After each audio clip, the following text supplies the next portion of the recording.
Who I am. My name is Dr. Story. I've been a doctor of chiropractic for over 26 years. I specialize in sports medicine. I do treat a lot of weekend warriors. I treat some athletes who are kind of high end. But the way I view each patient is everyone's an athlete. When you think about it, we're all in the human performance game of life. And some people are just pushing their bodies harder than others. Well, this research study was kind of interesting because one of the key components of it that it actually said was the higher level activity level that you have, the more magnesium that you actually need. So when you look at, for example, the RDA of what we need for magnesium, that's really to simply prevent deficiencies and to prevent major problems. But when you're pushing your body really hard, if you're working out a lot, then you're going to need more magnesium.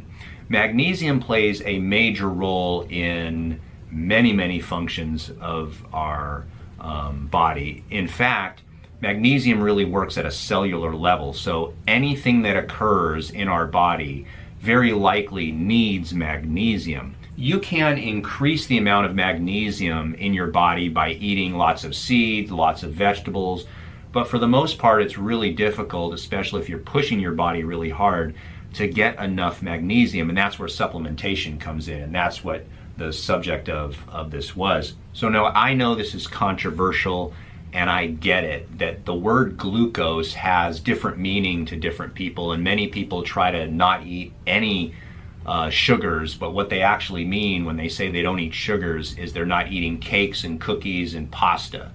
But glucose is from vegetables as well. Our body takes carbohydrates, breaks it down into glucose, and our brain needs glucose. I know people say that they need ketones, but our brain actually uses glucose, and magnesium plays a major role in getting that glucose into our brain.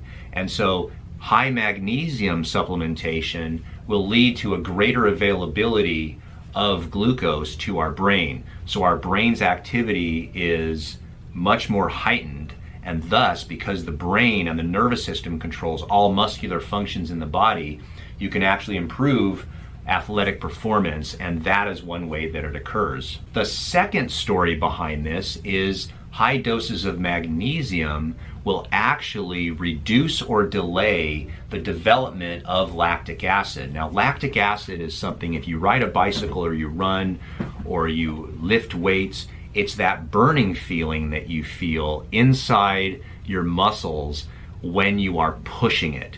So if you go for a walk, your body is producing lactic acid, but your body is able to reabsorb it enough that you really don't feel the burn in the muscles as you're working out.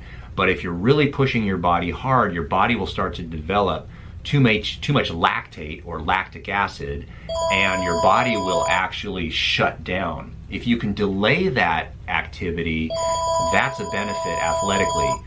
Magnesium plays a major role in that. Now let me get this here, hold on.